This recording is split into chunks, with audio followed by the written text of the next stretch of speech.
நான் உங்களுக்கு கொடுப்பேனாயின் நீங்கள் என் கழுத்தை அறுத்து கொன்று விடுவீர்கள். அதுதான் மாரிஃபத்.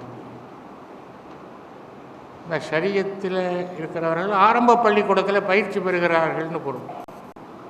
பெரும்பாலும் அங்கேயே இருந்து செத்து போயிடுறான் பல பேர், ஹைஸ்கூலுக்கே வர்றதில்லை. ஹைஸ்கூல் இருக்குது, காலேஜ் இருக்குது, அப்புறம் பிஹெச்டி இருக்குது. ஹகீகத் என்றால் அறியப்பட வேண்டிய உண்மையின் அர்த்தம், ஞானம். அந்த அறியப்பட வேண்டிய உண்மையை அறிவது தான் மாரிஃபத். அதை அறிவது மாரிஃபத். அறிவதற்கான வழியிலே செல்லுவது தான் தரீகத். இதற்கு இந்த பயணம் இருக்கிறதே தரீகத் என்று சொல்லுகின்ற தரீகான பாதையின் அர்த்தம். அதில் நடந்து செல்வதற்குரிய பயிற்சி, அதற்கு வேண்டிய விளக்கு, வழிகாட்டுவதற்கு விளக்கு, அதற்கு வேண்டிய பெட்டு கொடுக்க, கட்டுச்சோறு, இதெல்லாம் தான் ஷரியத். இந்த நான்கும் நமக்கு வேண்டியது. சில பேர் சொல்லுகிறார்கள் சூஃபியாக்கள் ஷரியத்தை எதிர்க்கிறார்கள், விரோதிகளாக இருக்கிறார். இல்லை, காய் கனியாக இருக்கிறது, கனியாகி விட்டது, அவ்வளோதான் பொருள். காயை காணோம்னா கனியாக இருக்கிறது.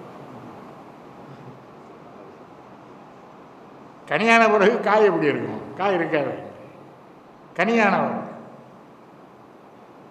அதில் என்ன நமக்கு தெரிய வேண்டிய விஷயம் என்றால், ஷரியத் இல்லாமல் வேறு எதுவும் இல்லை, இந்த மூன்றும் இல்லை, அது யாரும் மறுக்கவில்லை. சூஃபியாக்கள் ஷரியத்தில் மூழ்கி இருந்தார்கள். ஆனால் எப்படி தொழ வேண்டும் என்று அறிந்து தொழுதார்கள். அதுதான் ஹிக்மத். தொழுகிறோம் நாமும் ஒரு 2 ரக்காத், பெருமானார் ஸல்லல்லாஹு அலைஹி வஸல்லம் அவர்கள் சொல்லுகிறார், 2 ரக்காத் மன ஒருமைப்பாடோடு வேறு எந்த மனமும் எந்த எண்ணமும் இல்லாமல் நீங்கள் தொழுகிறீர்கள் என்றால் நீங்கள் நேர சொர்க்கத்துக்கு போய்விடுவீர்கள். நினச்சி பாருங்கள், யாராவது தொழுது இருக்கோமா? 2 ரக்காத் தான் சொல்லுகிறார். ஏன்னா அல்லாஹு அக்பர்னு தக்பீர் கட்டின உடனே 1000 எண்ணங்கள் நமக்கு வந்து. இமாம் தொழுகை நடத்தினார், இஷா தொழுகை. எழுந்து நின்ற பிறகு ஒருவர் சொன்னார், இமாம் அவர்களே நீங்கள் 3 ரக்காத் தான் தொழுதீர்கள்னார். இல்லையே, நான் 4 ரக்காத் தொழுதுட்டேன். இல்லை மௌலி சாப், உறுதியாக நான் சொல்லுவேன். எப்படிப்பா சொல்கிறேன்? ஏன்னா மற்றவங்களுக்கு தெரியலை, ஏன்னா எத்தனை ரக்காத் தொழுவோம்னு அவங்களுக்கும் தெரியும், ஞாபகம் இல்லை. அல்லாஹ் அக்பர் கிளம்ப. இமாம் அவர்களே, எனக்கு 4 கடைகள் இருக்கின்றன. இந்த 4 கடைகளினுடைய கணக்கையும் ஈஷா தொழுகை 4 ரக்காத்தில் நான் முடிச்சிடுவேன். ஒவ்வொரு கடையும் ஒவ்வொரு ரக்காத்தில் முடிப்பேன். இன்றைக்கி 3 கடை கணக்கு தான் முடிச்சிருக்கிறேன். அதனால் நிச்சயமாக சொல்கிறேன், நீங்கள் 4 ரக்காத் தொழ வைக்கலன்னு சொல்லுங்கள். நம்முடைய நிலைமையே அதுதான். ஒரு உருது கவிஞன் தான் பாடினான், எத்தனை முறை சஜ்தா செய்கிறீர்களே என்ன பிரயோஜனம்? தீக்குச்சி ஒரே ஒரு முறை சஜ்தா செய்கிறது, அந்த பரவசத்திலே எரிந்து சாம்பலாகி விடுகிறது. அப்படி தொழுது இருக்கோமா? 1 தொழுதா போதும். நான் கூட என் கவிதை ஒன்றில் எழுதியிருக்கிறேன், ருக்கு செய்கின்றவர்களே தூண்டிலை போல ருக்கு செய்யுங்கள், மீன்கள் கிடைக்கும். மீன்கள் கிடைக்கும். செய்திருக்கிறோமா? இதை போதிப்பது தான் ஆன்மீகம். எப்படி தொழுவது, அதனுடைய பயனை அனுபவிப்பது, எல்லாமே இறைவனிடம் கொண்டு போய் சேர்க்கின்ற பயிற்சிகள் தான். லைலா மஜ்னுவை நான் சூஃபி பொருளில் எழுதியிருக்கிறேன். மஜ்னுவில் கயஸுக்கு பைத்தியம் பிடித்து விடுகிறது. பெரியவர்கள் சொல்லுகிறார்கள், இவர்களை நேர காபாவுக்கு கொண்டு போங்க, அங்கே போனால் பைத்தியம் தெளிந்து விடும்னு சொல்லுகிறார்கள். கயஸின் தந்தை அழைத்து போகிறான். அங்கே தவாஃப் எல்லாம் முடிந்து இபாதத் முடிந்த பிறகு கயஸ் வா வீட்டுக்கு போகலாம்னு சொல்கிறார். அப்போ கயஸ் சொல்லுகிறான், வரமாட்டேன் என்கிறான். ஏன்ப்பான்னு கேட்குறார். அப்பா, லப்பைக்னு சொல்லி உந்துட்டோம்ல, இங்கே ஏதோ வந்து விட்டேன்னு சொல்லிட்டு தானே வந்தீங்க எல்லாரும். ஆமாம், அப்புறம் என்ன போகிறது? வந்துட்டேன்னு சொன்ன பிறகு திரும்பி போகலாமா? வந்திருந்தவங்கெல்லாம் குழம்பு போயிட்டான். இவ்வளோ பெரிய விஷயத்தை ஒரு பைத்தியக்காரன் சொல்கிறான். அப்போனா காபாவிலே உட்காந்துக்கிறதுன்னு அர்த்தம் இல்லை. எப்போ அந்த ஒரு உறுதிமொழி எடுத்துக்கொள்கிறோமோ, இறைவா இதோ உன்னிடம் வந்து விட்டேன்னு சொல்லி உலகத்திற்கு வாழ வரலாம். ஆனால் உலக இச்சைகளோடு அதுக்கு பிறகு வாழக்கூடாது. என் நேரமும் இறைவனுடைய நினைப்பிலே இருக்க வேண்டும். கசாப்பு கடை நான் வச்சுக்கிட்டு இருந்தா கூட பரவாயில்ல, நீ வெட்டும் போது அல்லான்னு வெட்டு. எந்த நேரமும் அவனை நினைத்து கொன்று, அவனுக்காகத்தான் நீ இருக்கிறாய் என்று நினை, அவனுக்காகத்தான் எல்லாம் நடக்கிறது என்று நினை, நீ செய்வது அனைத்தையும் அல்லாஹ் இயக்குகிறான் என்று நினை, நல்லதோ கெட்டதோ அவன் தருவது என்று நினை, கெட்டது வந்தால் கூட நன்றி என்று சொல். ஏன்னா இறைவன் உனக்கு தண்டனை அளிக்கிறான், சுகம் கொடுக்கிற பொழுது ஏற்றுக்கொள்கிறாய் அல்லவா, அதற்கு நன்றி சொல்கிறாய் இல்லவா? அப்போ துன்பம் கொடுத்தாலும் நன்றி சொல்லு, அது அவனால் கொடுக்கப்படுவது. இந்த எண்ணத்தில் இருக்க வேண்டும். ஹஜ்ஜுக்கு போய்விட்டால் அது மரணம் தான். அதனால தான் கஃபன் மாதிரி வெள்ளை துணி போட்டுக்கிட்டு போகிறோம். மரணம்தான்.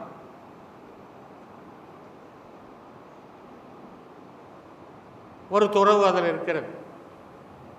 உலக இச்சைகளை துறந்து இறைவனிடம் ஒன்றி விடுகின்ற ஒரு பயிற்சி தான் அது. மௌலானா ரூமி ரஹமத்துல்லாஹி அலைஹி அவருடைய தத்துவங்கள் எல்லாம் சொல்வதாக இருந்தால் பல நாட்கள் பிடிக்கும். எனக்கு நாவு 1000 வேண்டும், உங்களுக்கு நாள் 1000 வேண்டும். இது நடக்கக்கூடிய காரியம் அல்ல. அவருடைய உச்சத்தை, அந்த நிலையை எட்டுவது எளிதல்ல. அவர் தூரத்தில் ஒரு மலைக்கு மேலே ஒளி வீசுகின்ற ஒரு ஒளி விளக்கு, அதை பார்க்கிற பாக்கியமாவது நமக்கு கிடைத்திருக்கிறது என்பதுதான். அல்லாஹ் அவருக்கு ஒளியை கொடுத்து விட்டான். எல்லோருக்கும் அந்த பாக்கியம் கிடைப்பதில்லை. யாரை அவன் நாடுகிறானோ அவர்களை மட்டும் தன் ஒளியின்பால் செலுத்துகிறான்னு சொல்லுகிறான். அதைத்தான் நாம் துவாவாக கேட்டுக்கணும். நாம் என்ன கேட்குறோம்? நிறைய லைட் உள்ள பங்களாவாக கொடுன்னு கேட்குறோம், கார் கேட்குறோம். முட்டாள்கள். அவனிடத்தில் என்ன கேட்கணுமோ அதை கேட்கணும். உன்னுடைய ஒளியை அடைகின்ற பேற்றை எனக்கு தருவாயாக. இதுதான் உயர்ந்த துவா. ரசூல்லா என்ன துவா அதிகமாக கேட்பார்கள்னா, ரப்பி இல்மி இல்மி இல்மி என்பதற்கு ஞானம் என்ற பொருளை கொண்டு, ரப்பி சித்னி இல்மி, இறைவா என் அறிவை பெருக்க. எவ்வளோ பெரிய அறிவுடையவர்கள் அவர்கள், எவ்வளோ ஞானமுடையவர்கள் அவர்கள். அவர்கள் எனக்கு இன்னும் இல்மை கொடுப்பாயாகன்னு கேட்குறாருன்னா இல்முக்கு எல்லை இல்லை. மௌலானா ரூமி அவர்களுடைய தோழராகவும் ஞான குருவாகவும் இருந்தவர் ஷம்ஸே தப்ரீஸ். முதல் சந்திப்பு எப்படி நடந்தது என்றால், மௌலானா ரூமி கோவேறு கழுதையில் வந்து கொண்டிருக்கிறார். அதுக்காகவே காத்து கொண்டிருந்த ஷம்ஸே தப்ரீஸ் லபக்னு தாவி அவருடைய அந்த கோவேறு கழுதனுடைய லகானை பிடித்து கொடுத்தார். இவர் திருக்கிட்டு விட்டார். என்ன விஷயம்னு கேட்டார். ரசூலுல்லாஹ் அவர்கள், இறைவா நான் உன்னை எந்த அளவுக்கு அறிய வேண்டுமோ அந்த அளவுக்கு நான் அறியவில்லை என்று சொல்லியிருக்கிறார்கள். பாயசித் பிஸ்தாமி என்ற ஞானி என் கோப்பை நிரம்பி விட்டது, நானே மிக பெரியவன் என்று சொல்லுகிறார்கள். இதில் 2 பேரில் யார் பெரியவன் கேட்டார்.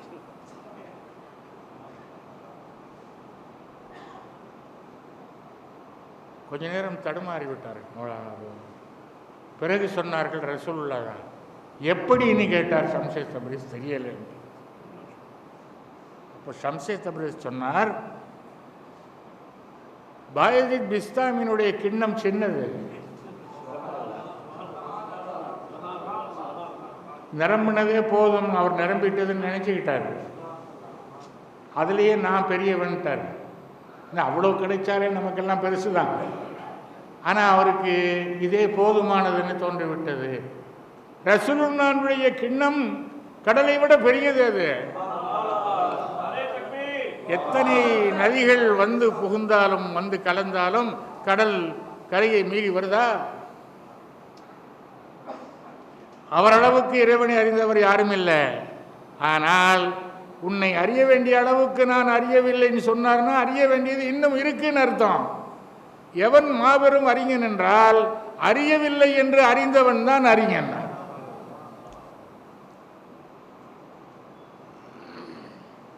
சாக்ரட்டிஸ் கேள்விப்பட்டிருப்பீர்கள், மிகப்பெரிய அறிஞர் என்று பாராட்டப்படுகிறவர்.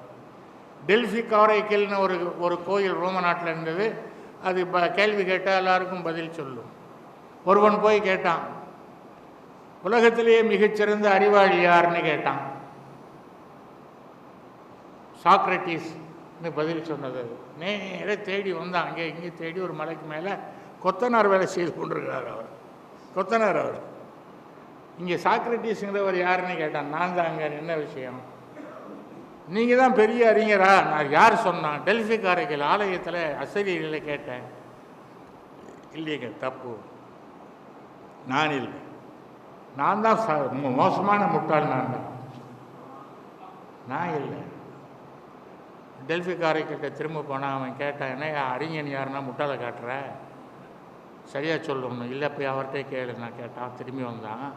ஏங்க எப்படி போய் சொல்கிறீங்க, நீங்கள் தான் அறிஞன்னு ஆரைக்கல் சொல்லுது. இப்படி யோசிச்சு பார்த்தோன்னே, இந்தப்பா நீ கேட்டியே, அதுக்கு முதல் ஒரு 5 நிமிஷம் வரைக்கும் நான் தான் உலகத்தில் பெரிய அறிஞன் என்று நினைத்து கொண்டிருந்தேன். அதற்கு பிறகுதான் எனக்கு ஞானம் வந்தது, நான் அறிவில்லாதவன் என்று உணர்ந்து கொண்டேன். நீ வந்து கேட்ட பொழுது அந்த உணர்வு எனக்கு ஏற்பட்டிருந்தது, அதுதான் நான் சொன்னேன்னார். அப்போ தான் திரும்ப டெல்ஃபி காரைக்கல்ல போய் இப்படி சொல்கிறாருன்னா, அதுதான் என் விஷயம். அறியத்தான் தான் அறியவில்லை என்ற ஞானம் உண்டாகும். அறியாதவன் ஒன்றுமே தெரியாதவனுக்கு ஒன்றும் தெரியாது. அதை தெரிந்து கொண்டார். தனக்கு தெரியாது, அறியது போதாது, அறிவு இன்னும் இருக்கிறது என்பதை அறிந்து கொண்டதினாலே, அறியாமையை அறிந்து கொண்டதினாலே அறிஞராகும்.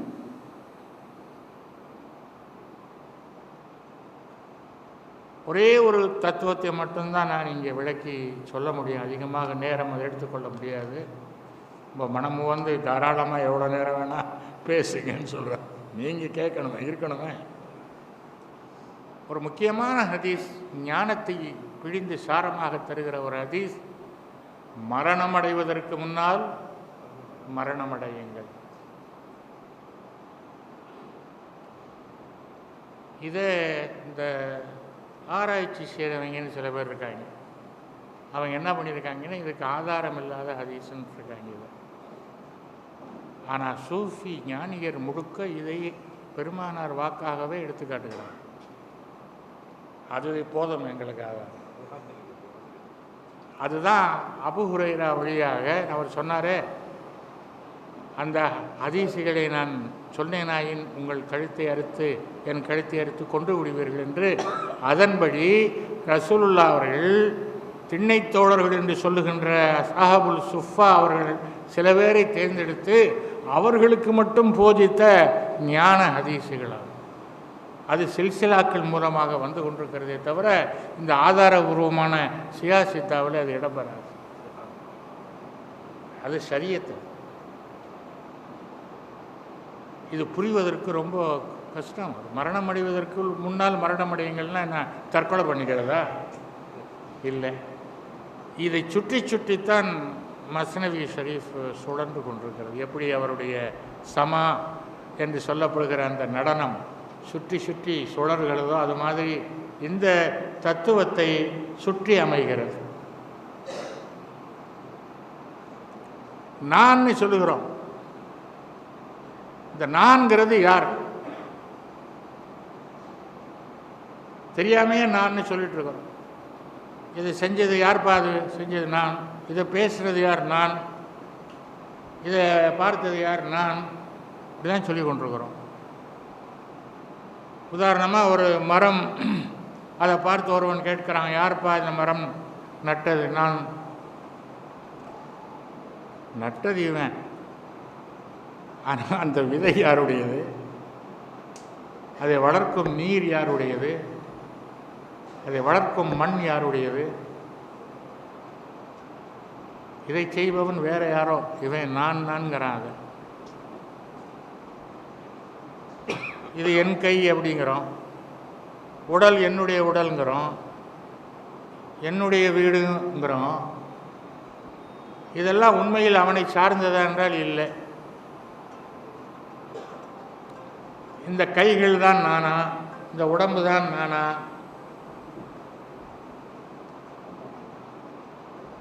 இல்லை.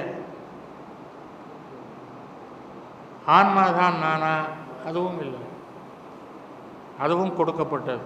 உயிர் என் உயிர்ங்கிறோம். உயிர் சத்தியமாக நம்முடையதல்ல. ரூஹு ஊதியவன் உள்ள ஆண்டவன், அதுவும் நமதில்லை. இப்போ நான் யாருன்னே தெரில. உண்மையிலே நான் என்பது இல்லை. நான் என்று நாம் நினைத்து கொண்டிருக்கிறோமே, இந்த எண்ணம் அழிவது தான் மரணம் அடைவதற்கு முன்னால் மரணம் அடைவது.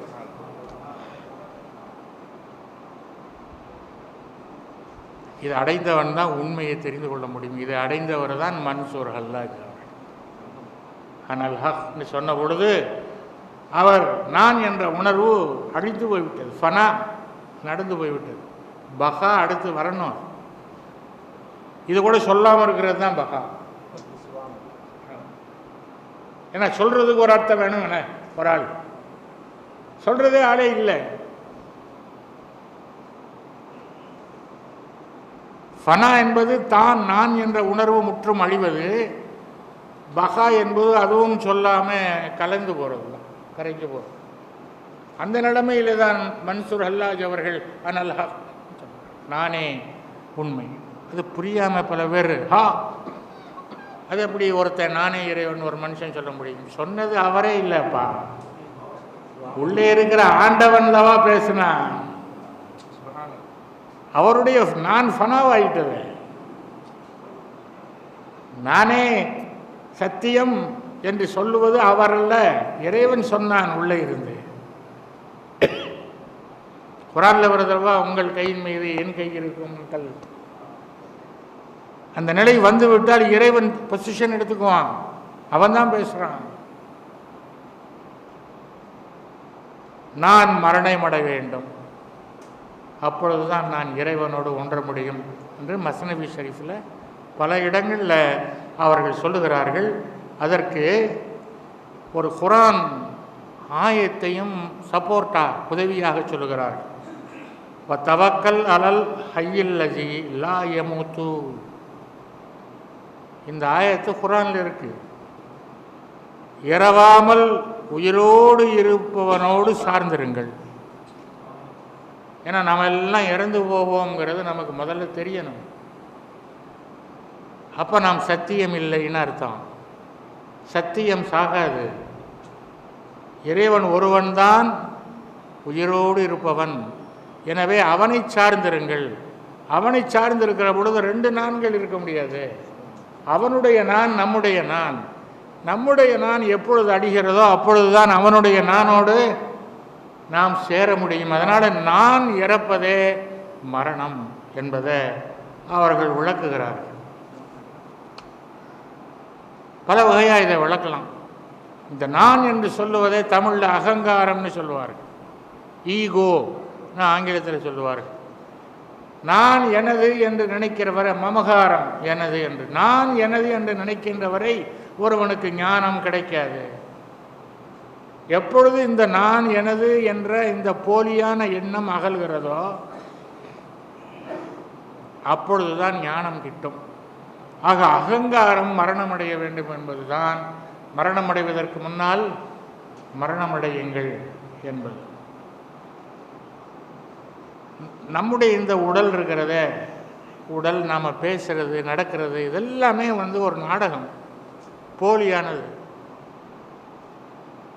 கண்டிஷன்டு. நாம் அது மாதிரி பழக்கப்பட்டிருக்கிறோம், வளர்க்கப்பட்டிருக்கிறோம். எதிரில் ஒருத்தர் வருகிறார், எவ்வளோ போலியாக நடந்துக்கிறோம் பாருங்கள். எதிரில் ஒருத்தர் வருவார், அஸ்ஸலாமு அலைக்கும்னு சொல்கிறோம். நம்ம அப்படி பழக்கப்பட்டிருக்கிறோம்.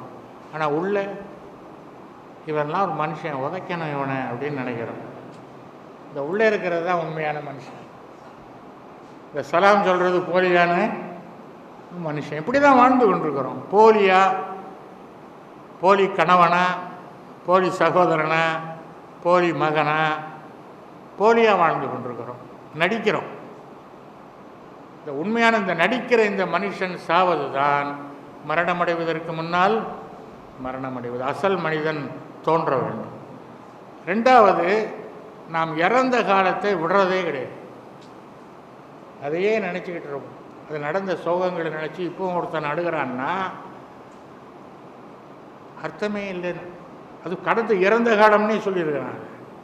எப்பொழுது இறந்த காலத்தை இறந்த காலம் என்றே ஒருவன் நினைக்கிறானோ, அதை முற்றிலும் விட்டு விடுகிறானோ, அவன் உண்மையான ஞானத்தை பெறுவான். அதுதான் மரணம் அடைவதற்கு முன்னால் மரணம் அடைவது. நமக்கு முன்னால் இருக்கிறதெல்லாம் மவுத்தாயிடுச்சுன்னு நினைக்கிறேன். நமக்குள் நாமே நமக்கு எத்தனையோ மரணங்கள் நடக்கின்றன. சின்ன பிள்ளையாக இருந்திருக்கோம், செத்து போயிட்டோம். ஒருத்தன் போய் ஒரு மவுத்து அங்கே போய் அழுதுகிட்டு இருக்கிறான். குண்டலகேசின்னு நினைக்கிறேன். அதில் இருக்கிற அந்த ஞான கவிஞன்னு சொல்லுகிறாங்க, ஏன்டா இன்னொருத்த மவுத்துக்கு அழுகுற, ஓ மவுத்துக்கே அழுவோம். நான் எங்கே மவுத்தான்னு தான் நிற்கிறேன்னு. என்ன வயசு? 50 வயசு. நீ சிறுபுள்ளியாக ஓடி தெரிஞ்சியே, என்னாச்சு? அது போயிடுச்சு இல்லடா, செத்துருச்சு. அதிலேருந்து பிறந்து நீ அப்புறம் படிக்கிற பையனாக மாறின, அந்த பருவம் போய் செத்து வாலிபனாக மாறினேன், வாலிபனாக இருந்த பருவம் செத்து தகப்பனா கணவனாக மாறினேன், அதுவும் செத்து நிற்கிற. இப்போ உனக்குள்ளே எத்தனை பிணங்கள் இருக்கு பாரு. அதுக்காக அழுவணும். இன்னொருத்த மௌத்துக்கு என்ன அழுவுறது? உனக்காக அழு. இறந்த காலத்தை விட்டுவிடணும் முழுக்க. அதை விடுவது மரணம் அடைவதற்கு முன்னால் மரணம் அடைவுங்கள் என்று பொருள். இன்னும் மேலே போனால் உங்களுக்கு என்னென்ன தெரியுமோ அதெல்லாம் சாவடிங்க. அது அப்பொழுது தான் தெரியாதது உங்களுக்கு வரும். தெரிந்ததைகள் அறிவு என்பது ஒரு திரை. ஞானமும் அறிவும் எதிர்ப்பதாம். அறிவு அதிகமாக ஞானத்தை மறைக்கும், திரையாக மறைக்கும். அதனால தான் பகுத்தறிவாளர்கள் எல்லாம் நாஸ்திகனாக இருக்கிறாங்க. அறிவு ஓரளவுக்கு தான் பயன்படணும், அதுக்கப்புறம் விட்டுடணும். அது ராக்கெட்டில் மேலே போய் எரி கொலிகலன்களை கீழே எப்படி ராக்கெட் கலட்டி விட்டுறதோ அது மாதிரி மேலே ஸ்பேஸுக்கு போனவொன்னு கலட்டி விட்டுறணும் அறிவை. இப்படி கலட்டலைன்னா திரும்ப ராக்கெட் தலைகுப்புற வந்து விழுந்துடும். எல்லை வர அது தெரியணும் நமக்கு எவ்வளவு வரைக்கும் தான் அறிவு. அதுக்கு பிறகு ஞானம், அந்த எல்லை நமக்கு தெரிய வேணும். தெரிந்ததற்கு மரணியுங்கள், தெரிந்ததெல்லாம் நீங்கள் விட்டுவிட வேண்டாம், அறிவை விட்டு விடுங்கள். தாய்மானவன் ஒரு ஞான கவிஞர் பாடுகிறார், அருளாலே எவையும் பார் என்றான். ஆண்டவன் சொல்கிறான், அருளாலே பார் எல்லாத்தையும், உனக்கு விஷயம் புரியும். அகதை அறியாதே சுட்டி அறிவாலே பார்த்தேன். அதை அறியாமல் நான் என்ன பார்த்தேன், எல்லாத்தையும் அறிவாலே பார்த்தேன். என்ன ஆச்சு? இருளான பொருள் கண்டதல்லால் கண்ட என்னையும் கண்டிலேன் என்னடி தோழி. அறிவாலேயே பார்த்ததில் என்ன ஆச்சுன்னா இருள் அதிகமாகி போய் கொண்டிருக்கிறது. எந்த ஒளியை நான் தேடி சென்றேனோ அவனை நானே காணாமல் போறேன். விஞ்ஞானிகள் இப்பொழுது சொல்லுகிறார், அறிய அறிய நமக்கு எல்லாம் தெரியும் நினைச்சோம், அதிகமாக அறிய அறிய நமக்கு ஒன்றும் தெரியலன்னு இப்போதான் தெரியுதுங்க விஞ்ஞானிகள். இருள் அதிகமாகி கொண்டிருக்கிறது, அறிய அறிய இருள் அதிகமாகிறதுன்னு விஞ்ஞானிகள் சொல்லுகிறார்கள்.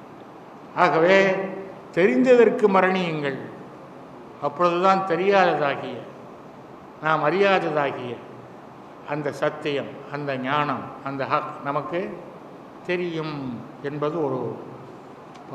அதுக்கு அடுத்ததாக நம்முடைய மனம், நஃப்ஸ், இச்சைகளால் அந்த இச்சைகளோடு கூடிய அந்த நஃப்ஸ்